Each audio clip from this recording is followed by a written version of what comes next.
Last 2 weeks and the last 12 hours have shown some dramatic changes in AI or generative AI that legal professionals should be paying attention to. This is not hype. This is not BS. No, this is not we're going to replace all lawyers moment. That's not what this is. But I think most of you are still using the very basic models in very basic ways. You probably have just a free registration. You might have paid for the one of the $20 a month, either with OpenAI or Anthropic or Google Gemini. Probably few of you are actually using X, Twitter, its model Grok. Now, last night at 11 p.m. Eastern, Elon Musk and his team at Grok released Grok3. This is the latest model. Now, again, I'm not going to try to do a lot of hype, but this is a substantial improvement over Grok 2 and absolutely levels Grok 3 up to all of the leading models. If you are taste testing the leading models and you go between Google Gemini and OpenAI and Anthropic, or maybe you're even using Llama, most of you are not, you should add Grok 3 into your rotation. Yes, it's going to cost money. You need the premium X Plus account for that, the upgrade. I've been working with this for the last couple of hours. It's just simply amazing how fast things are moving. So I want to try to break that down here in a very easy to understand way, but this is not rehearsed. So let me just sort of back up the tape here. So last week or 2 weeks ago, February 2nd, OpenAI came out with DeepResearch. Now, this is a reasoning model, okay? And a reasoning model is different from the sort of run-of-the-mill GPT-based model that you're probably used to. What is a reasoning model? It actually, and I'm going to use the word thinks, but it actually goes through and evaluates itself, its research, formulates new questions to be more responsive substantively and creatively to your query, to your prompt, okay? This is evidence. This is an example of AI agents, okay? So you might have heard about AI agents, and basically an agent is an AI tool that is able to complete a series of tasks and or come up with new tasks based on what goal, what prompt you have, right? So you don't have to like walk it through every step. It can think and reason its way through that. Now, DeepResearch by OpenAI was released, like I said, February 2nd. Google Gemini has their own DeepResearch. Yes, it's confusing that they released before that, okay? And they are different in many ways, and I might do a deep dive on that. But Grok 3 has deep search as well. So we are getting to a point where it's very, very confusing, and it is going to be very challenging for everyone to reference these things with knowing what we're talking about. So let me just kind of walk you through the updates here so that you have a pretty good real-time sense of what's happening, okay?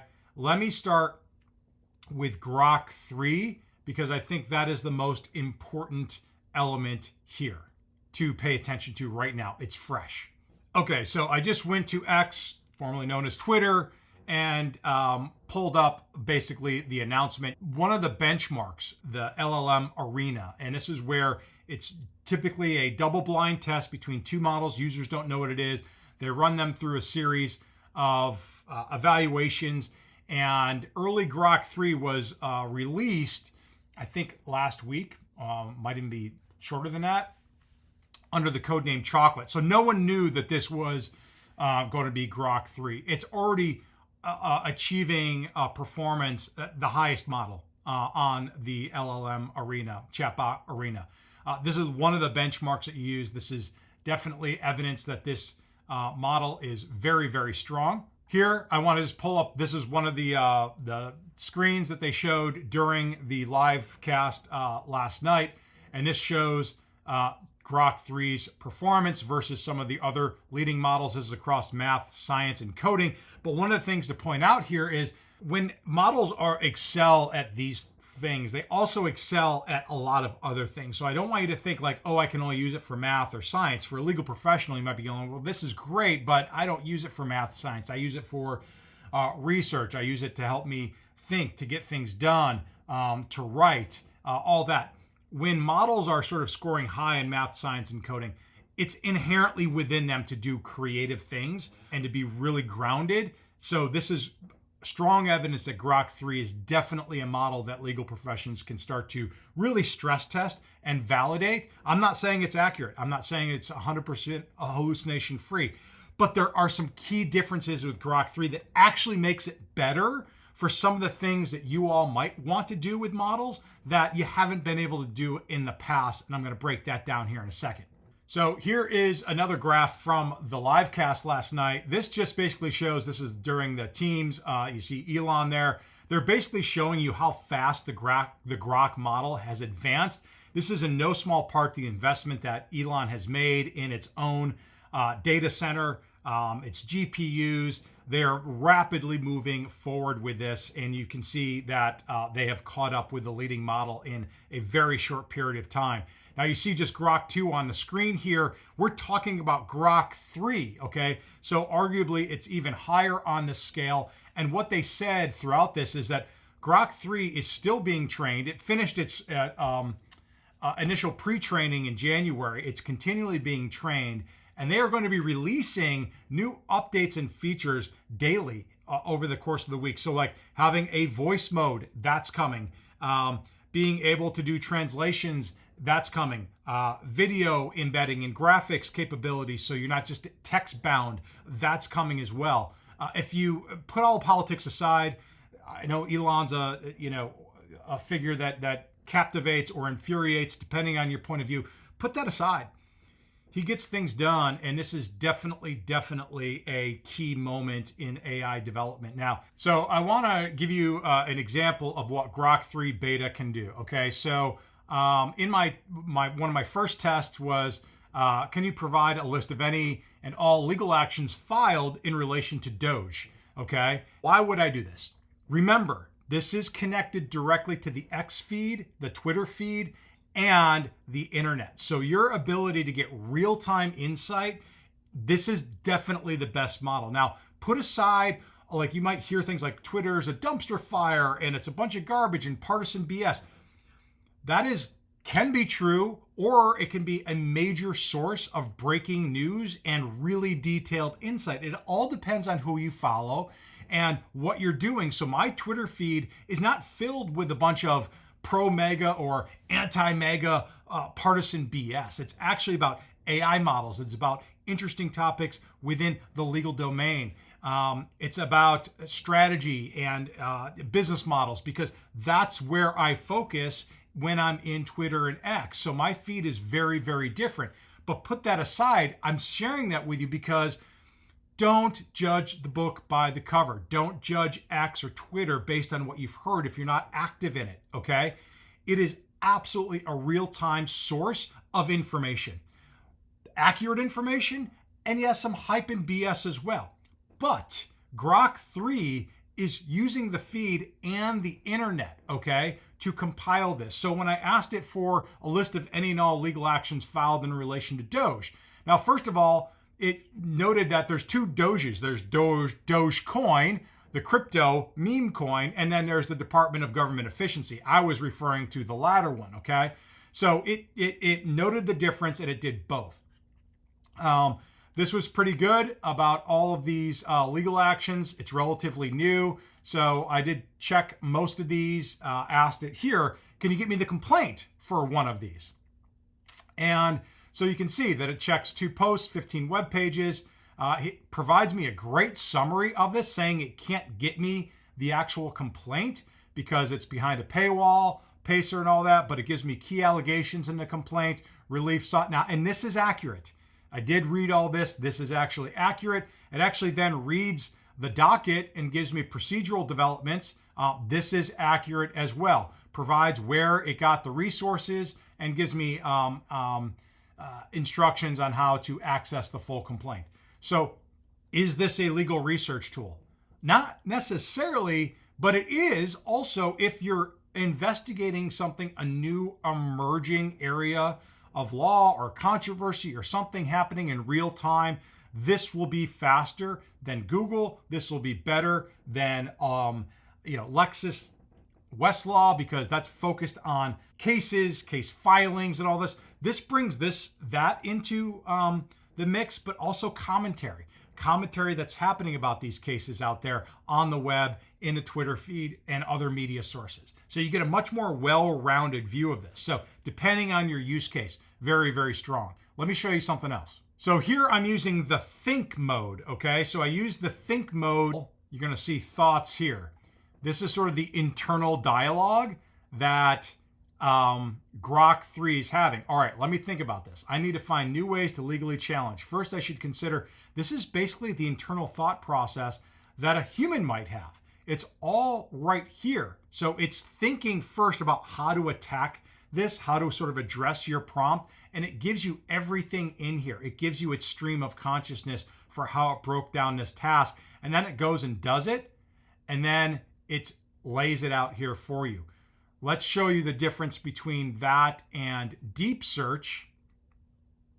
So this is deep search, which basically gives you everything about what relevant web pages it looked at. It's also a much sort of deeper way of thinking, which gets confusing between think and deep search. So it's going to versus think, which think is sort of organizing its thoughts ahead of time. Deep search does that, and as it learns, as it starts to work through the different resources, it's reframing questions. It's coming up with new questions that it should ask, or new things that it needs to better understand, and then it goes and researches that as well. So I'm not quite clear on where I'd want one over the other. I think, but they both do different things. They're similar, but they operate in a different way. Deep search pre-organizes its thoughts and then goes and research and adapts and updates its question and thinking along the way, versus think just really sort of takes your prompt, breaks it down, gets organized, and then executes on it. And they both deliver different work products to you. But don't worry about the difference. Just look at what I'm talking about here. You're now opening sort of the hood on these models, and you get to see exactly how they're thinking and how they're breaking these things down. This is not a black box. There's some still black box elements here, but unlike like GPT based, where you're just putting in a prompt and it returns, you don't really understand what it did. Here, you get a lot more transparency into this. Okay, let's switch over to OpenAI's deep research here for a second. Okay, so I am in OpenAI. I upgraded to the Pro, which is $200 a month to get access to deep research. And this is my prompt in here. Basically, below this line is just an article I copy and pasted about cannabis-infused beverages. Up here is a prompt of just basically saying, listen, I want to get smarter. I want to create a primer for myself and other lawyers on the rise of cannabis-infused beverages, so I have a good understanding of any regulatory or policy issues, any sort of legal issues. Give me a sense for the market players in this, what's currently basically going on in this market and economy in terms of cannabis-infused beverages. So it asks some follow-up questions to refine its scope, right? So it asks me, okay, do you want to focus on just the US, Canada, Mexico, the UK, or broader? Do I want the business and market landscape, or just the legal or regulatory, or both? Do I want THC infused beverages and CBD infused, or both? Competitor analysis, legal. So I answered those questions. You can see that.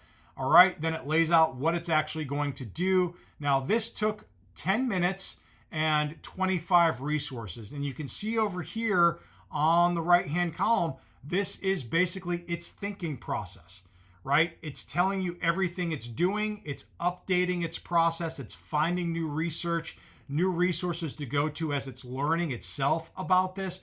And this is really, I mean, think about this. These are all the tasks that you or I or anyone would do to sort of research this, finding this information and all that. At the end of the day, you get basically a 36-page detailed briefing. Look at this. I mean, I'm not going to go through this. I have read it all. It's very robust. It's very deep. It's very rich. Most lawyers wouldn't do this because we don't have the resources to do it. If we work in a law firm that have, library professionals in it, they might do this type of work depending on it, but it certainly would take longer than 10 minutes, this took only 10 minutes, and it was very detailed, very robust, and you could take this work product and do anything with it that you want. You could break it down, you could do a deep dive in different elements of it, so on and so forth. So this is deep research. There's many use cases here that you could think of. I want to show one more thing that is kind of mind-blowing that OpenAI released as well. It's called Operator. Okay, so Operator is basically an agent, again, that you give it a goal and it goes and gets it for you. So here I basically said, can you get a complaint for this case? This is the case that I looked up via Grok on how to sue Doge.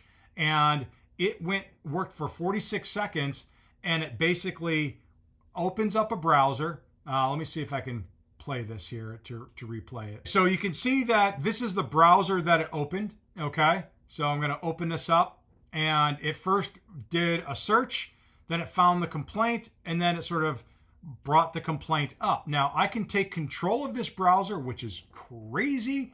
Okay, and basically what now it's doing is opening up the browser that it used live, right? So I can basically download this. I've downloaded it a couple times.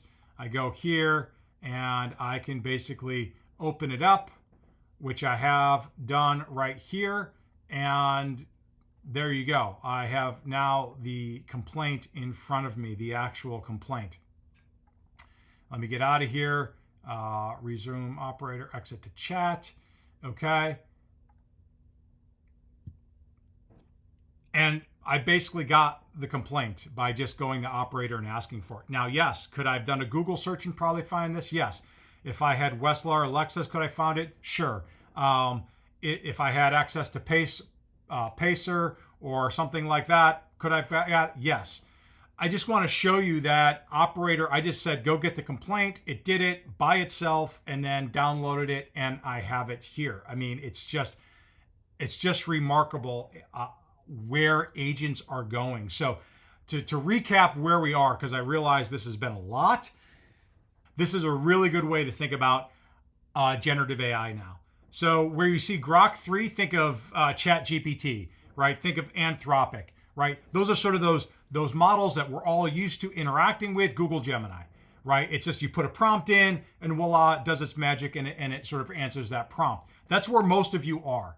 What I'm showing you here and what deep research and deep search are from OpenAI and Grok3 respectively are reasoning models. We have to think about reasoning models in a new way, right? These are those models that can think actively and learn through that process to refine and shape their thinking and help us think and do the research and really sort of help unpack new ideas, new vectors of thinking.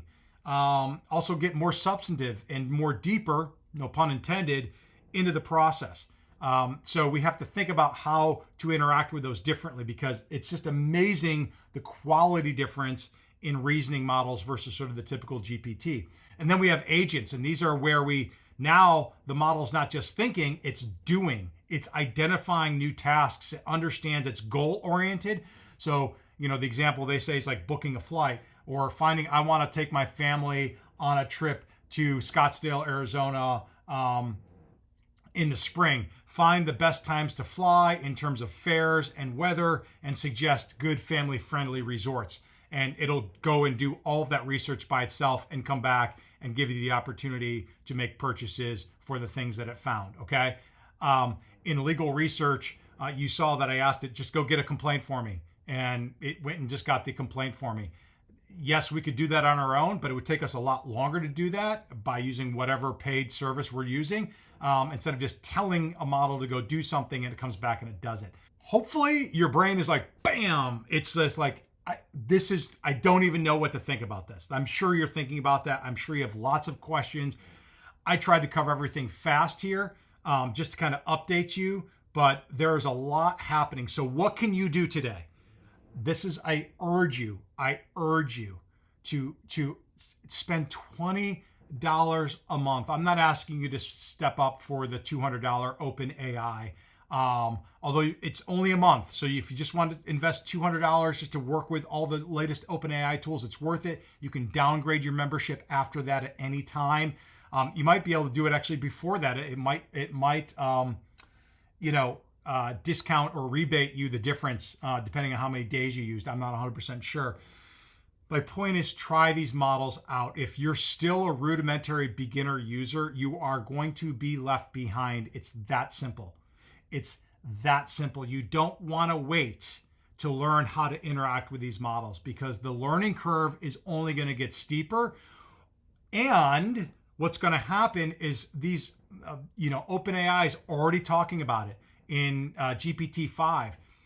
They're going to get away from having different models that you got to pick or choose, which sounds great because the model is going to know, should I use a reasoning model? Should I use a basic chat model? Should I use an agent? It's going to make that decision for you. I don't like that because I like the steering ability, the ability to control and be laser focused right now. But I think what's going to happen is more and more models are going to basically dumb down the UI so that more people can use them. The problem with that is you want to be a pro user. You want to be an expert user in terms of your skill so you can really always extract maximum value from these models. Now is the time to do it. So I recommend you step up, get a paid model, either Google Gemini, OpenAI. I wouldn't do Anthropic right now for a number of reasons, although it's a very strong model. Grok3 is a great one. I never recommended Grok2 because it's still very early and not a really good model. Grok3 is definitely there based on the last few hours of me playing with it, and it's only going to get better. So anyway, hopefully this helped.